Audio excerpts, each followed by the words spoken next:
I just cracked open Of Boys and Men by Richard Reeves. I just finished the first chapter and I want to go over a few passages.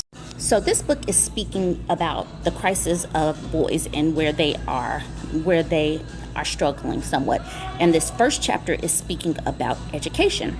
So I want to start here with, in 1972, the U.S. government passed a landmark Title IX law to promote gender equality in higher education.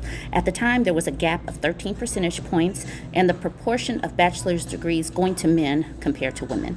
By 1982, the gap had closed. By 2019, the gender gap in bachelor's awards was 15 points wider than 1972, but the other way around. So more women are getting bachelor's degrees.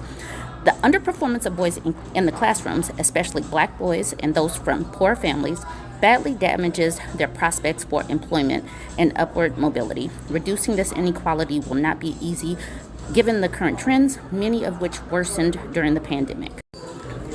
In the U.S., for example, the 2020 decline in college enrollment was 7 times greater for male than for female students. Okay, now I want to start at the first challenge. Okay, the first challenge is to persuade policymakers that in education, it is now boys who are at a disadvantage. Some argue that it is premature to worry about the gender gap in education when the pay gap still runs the other way. I want to come back to that point. Now I want to hit this part. In the U.S., girls have been stronger in sex for decades, but they are now pulling even further ahead, especially in terms of literacy and verbal skills. The differences open up early. Girls are 14 percentage points more likely than boys to be school ready at age 5, for example, controlling for parental characteristics. This is a much bigger gap than one rich and poor children, or black and white children, or between those who attend preschool and those who do not.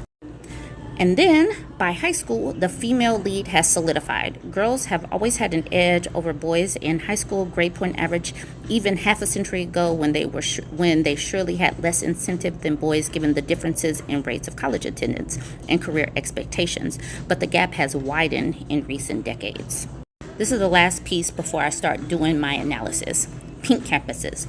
The gender gap widens further in higher education. In the U.S., 57% of bachelor's degrees are now awarded to women, and not just stereotypically female subjects. Women now account for almost half, 47% of undergraduate business degrees, for example, compared to fewer than 1 in 10 in 1970. You guys can finish reading, but women are basically kicking butt in multiple subjects all across the board. We're doing very well. So now I want to come back and analyze some of the things that we talked about in this video. Okay, so this is part 2. I'm going to analyze some of the things that he said. He talks about Title IX and promoting gender equality.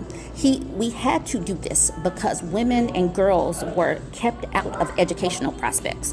Boys and men are not kept out of educational prospects. That is the reason why these arguments fall flat for me, because nobody is keeping men and boys out of subjects, out of areas of study, out of schools. That was for women and girls, because women and girls were subjugated up until 1972. So men and boys seriously just need to focus and help them, but we probably won't.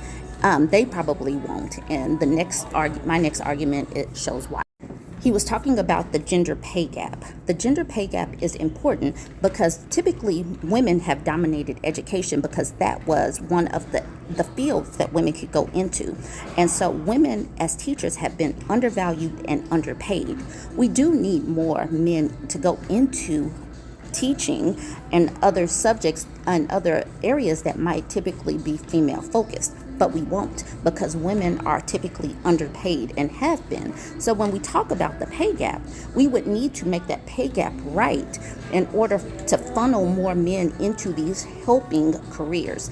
If boys had more focus because there were men in charge or men teaching, then they might do better. But boys are not going to go into these fields because teachers are underpaid. You would have to right those wrongs to steer men and boys into those careers. So girls having more skills in school early that is an us thing. We are kicking butt.